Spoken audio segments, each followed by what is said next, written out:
Loss, my dear muse. Roses and sunshine on this wedding day until the serpent slithers up and takes a life away. Carnation and clouds, Eurydice's life falls in a teardrop from his eye. He walks alone. Reaching boundaries not to be broken, he follows the bite and descends. Crossover, roll over, push over, pull over, stop, over. Sacrificing control like the severed cords of an elevator, he drops. Ended but still being, transcendence unfinished, and mortality incomplete. He passes the gate, little to lose, nothing to gain, but fate only shows half its face to those concerned with future. His shape is not the same, no extremities missing, but something has left him, and desire's inspiration fills the void. Existence unwelcome, his timeline stops and so does he, caught in a moment of transcendent fury. No respect, petty fool. Do you dare test omnipotence? Yes. What brings you here? He responds with a tune, strings and a voice, power in plucking, power in choice. He plays the strings of puppets as gods dance to the notes. Creations collide and gods clash. Concepts of the created, a sacrifice of the artist, power through loss. His lip curls to one side suspiciously with the pleasures of his sound. Request approved. The lives of two are his to spare. One condition, don't look back. Present, future, and past meld, his fate already written in cloudy scrolls. There he began to leave with his prize, but without desire, without power, without loss. Don't look, don't look. He turns, he sees, she looks, she fleets. Anguished, he sits and plays new chords. His inspiration drives him because he sealed two fates in selfish regard for his one true love.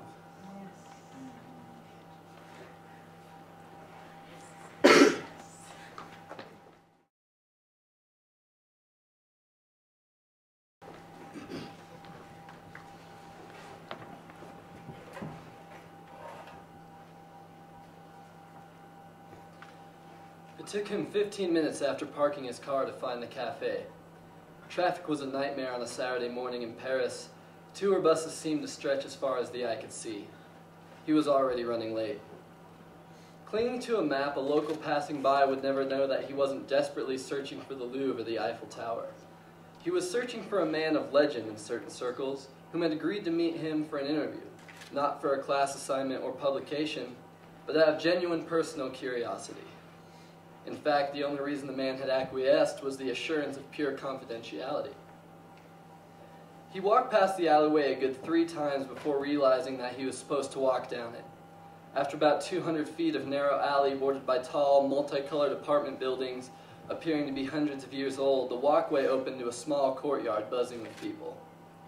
There were only 2 cafes, but it wasn't difficult to see which one he was supposed to go to.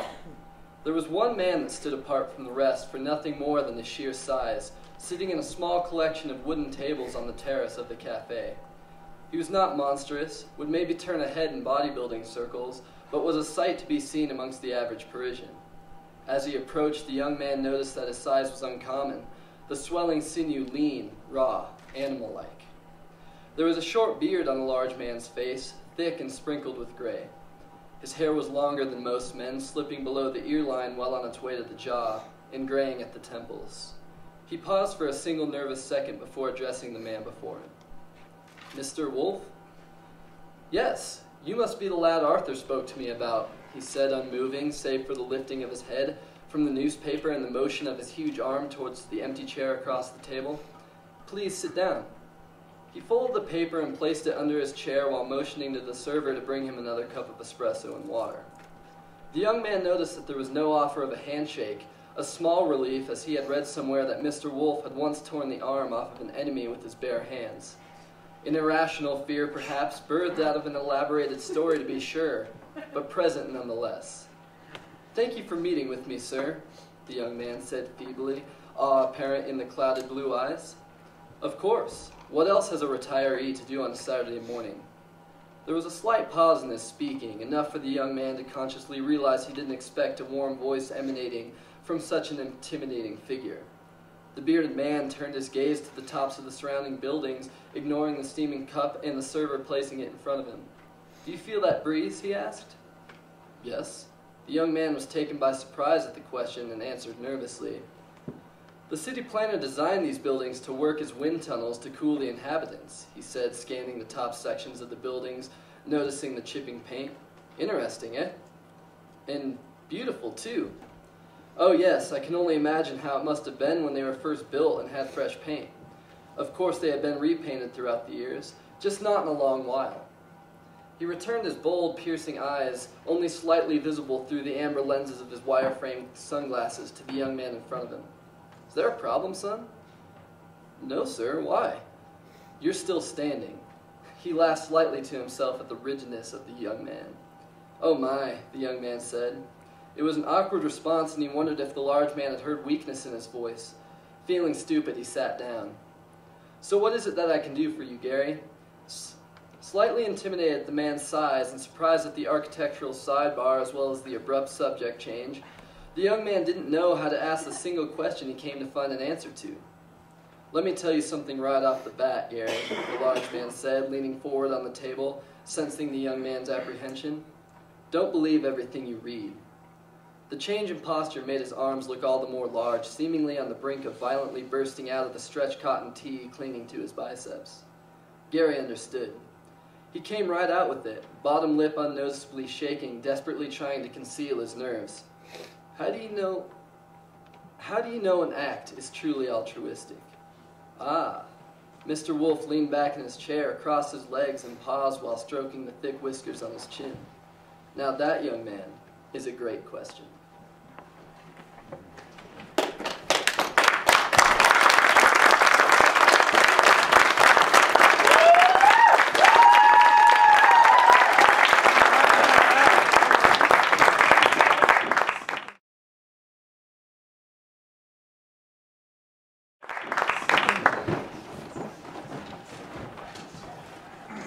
Well, before we end with our last reading, I do want to take a moment to acknowledge Dr. Bill King.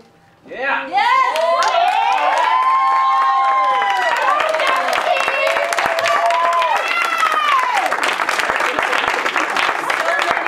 So many papers were inspired by your classes. Check out the program. Especially the middle page with Faulkner all over it.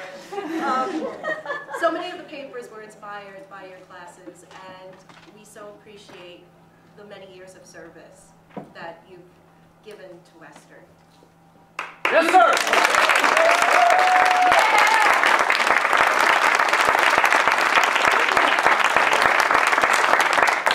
All right, we have one last reading for you. Get some of this out of the way. Empty wine cups flying.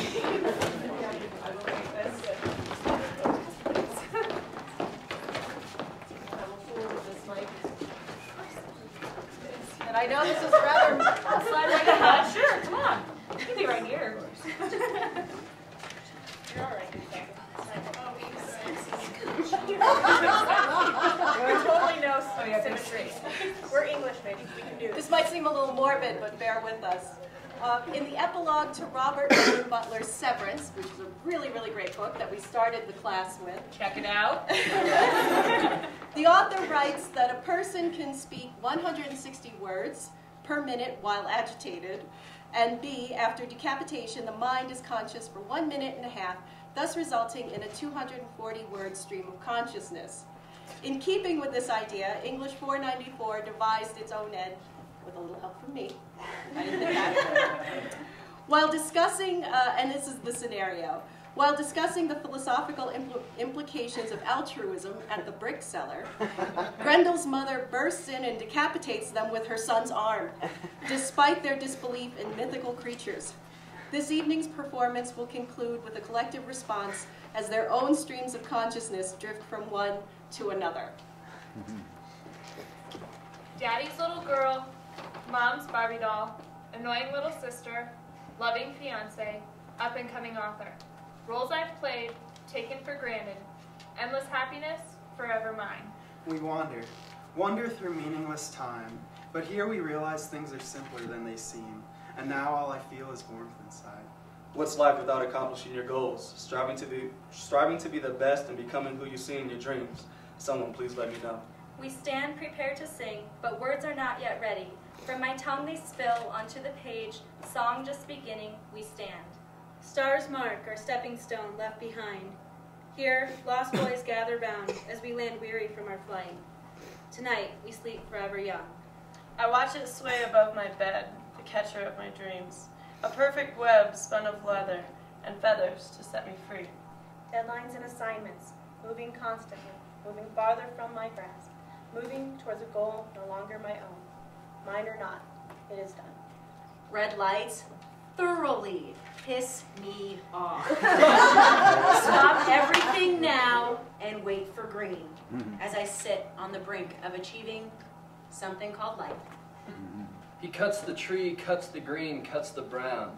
We eat the fruit, drink the water. Sun burns my face. I see her. Excited? Anxious. Who will teach me and show me this beautiful, brilliant, and fabulous stuff? Who will show me now? I will find my way.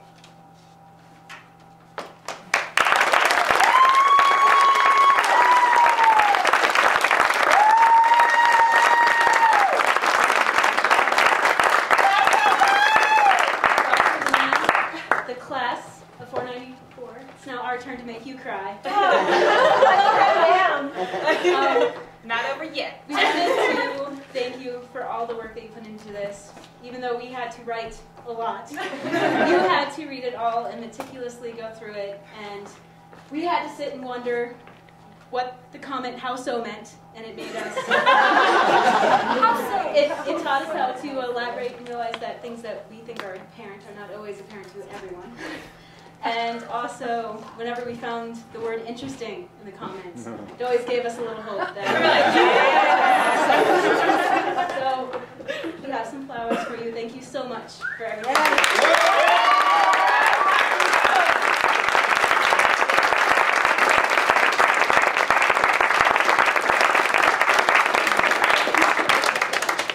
I have no words. I love you guys. We love you.